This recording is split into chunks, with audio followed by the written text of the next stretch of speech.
वक्त हम आपको दिखा रहे हैं, हर मोर्चे पर धड़ाम पानी छोड़ दिया गया है। हमने जिन बांधों पर पानी रोक रखा था, पानी छोड़ दिया गया है और पाकिस्तान पर भारत का जल प्रहार, तकनीक का प्रहार आपने देख ही लिया। एयर डिफेंस सिस्टम तबाह हुआ, टेक्नोलॉजी का प्रहार, सीधे घुसकर मारा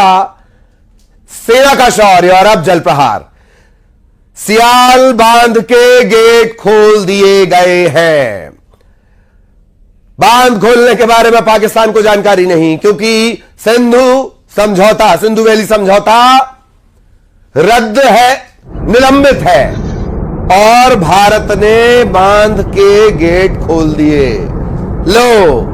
पानी पानी पानी, बांध के गेट खोल दिए गए सियाल डैम के। न्यूज़ 18 मध्य प्रदेश छत्तीसगढ़ पर ये एक्सक्लूसिव तस्वीर इस वक्त आप देख रहे हैं। पानी बंद कर दिया गया था पर अब पानी फिर से छोड़ दिया गया। इससे पहले जब तक सिंधु जल समझौता था, जानकारी देनी होती थी, इतना पानी छोड़ा जाएगा, ये किया जाएगा, इस तरह से ऑपरेशन होगा पानी को लेकर। अब कोई बाध्यता नहीं। लीजिए, सलाल या कहें सियाल बांध के गेट खोल दिए गए। हो जाओ पानी पानी पानी। पाकिस्तान पर भारत का जल प्रहार। इससे पहले झेलम के गेट खोले थे, 3-3 फीट तक डूब गए थे पाकिस्तानी। सहयोगी शंकर हमारे साथ जुड़े हैं। शंकर, बहुत शॉर्ट में जल प्रहार, सियाल के गेट खोल दिए। ये जल प्रहार के साथ साथ जिस तरह से भारत के द्वारा वो हर एक तकनीक को अपनाया जा रहा है कि भारत उन तमाम कानूनी प्रावधान को भी ध्यान में रखते हुए जिस तरह से पाकिस्तान को उसके अंदाज में ही उसको जवाब दिया जा रहा है, जिस तरह से पाकिस्तान को यह जवाब दिया जा रहा है, कहीं कहीं पाकिस्तान चाहे कभी पानी पानी होगा तो कभी शर्म से भी पानी पानी होगा, क्योंकि जिस तरह से वहां की जो डिफेंस सिस्टम जो है, रक्षा प्रणाली है, वो जिस तरह से फेल हुआ और वहां पर जिस तरह से कहा जा सकता है कि वहां पर भारतीय मिसाइल जिस तरह से वहां पर जाके अपना काम करके आई है, भारतीय ड्रोन जिस तरह से वकायदा वहां पे काम करके आए, तो एक तरह से कहा जा सकता है कि पाकिस्तान आज पानी पानी हुआ है, वो शर्म से भी पानी पानी हुआ है। और दूसरी तरफ देखा जाए कि जिस तरह से अब डैम से भी बकायदा भारत से जो पानी छोड़ा गया है, तो उसका भी एक अच्छा खासा असर पाकिस्तान में होगा। और तीसरी तरफ देखा जाए पाकिस्तान की आर्थिक स्थिति तौर पर, राजनीतिक तौर पर, विश्व पटल पर जिस तरह से उसे तोड़ा जा रहा है, तो ये इसकी वजह जो है खुद पाकिस्तान है। पाकिस्तान की जो ये नापाक हरकत है, उसी का ये कहा जा सकता है भारत अब चुन चुन कर बदला ले रहा है और कह के बदला ले रहा है। तो भारत के द्वारा जिस तरह से देखा जाए, अभी भी भारत देखिए कितने मर्यादा में रह करके पाकिस्तान के अंदर में वहां पे वार किया गया, लेकिन उन स्थान पर जहां आतंकी छुपे हुए थे, वो जिसको हम लोग ऑपरेशन सिंदूर का नाम दे रहे हैं, और वहां पर उन आतंकियों के खिलाफ उसके आतंकी शिविर पर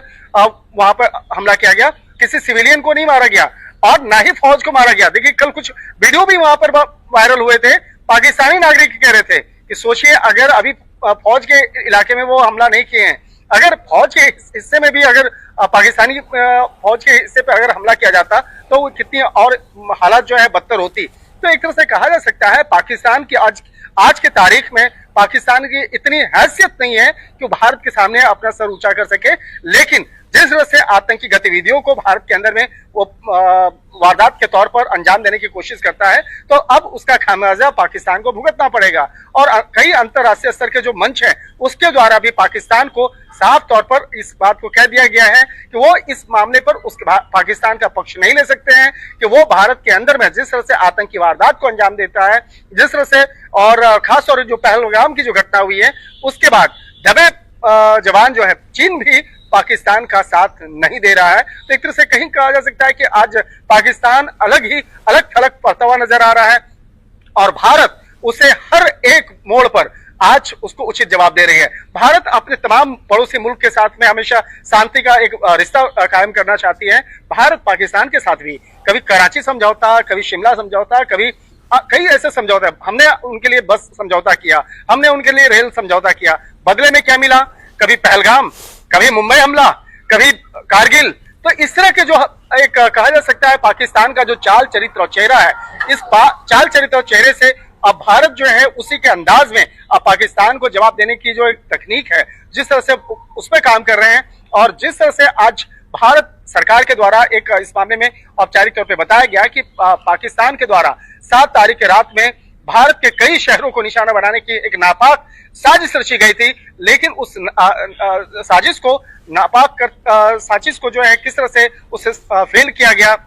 और इस फेल करने में भारतीय सुदर्शन चक्र जो S-400 जिसका नाम है, उस रक्षा प्रणाली के तहत जिस तरह से उस हमले को रोका गया, और दूसरी तरफ देखा जाए कि पाकिस्तान का जो एयर डिफेंस सिस्टम है उसको जिस तरह से वहां पे क्रैक किया गया, उसको तबाह किया गया, तो कहीं न कहीं कहा जा सकता है जवाबी हमला भी जो जिस तरह से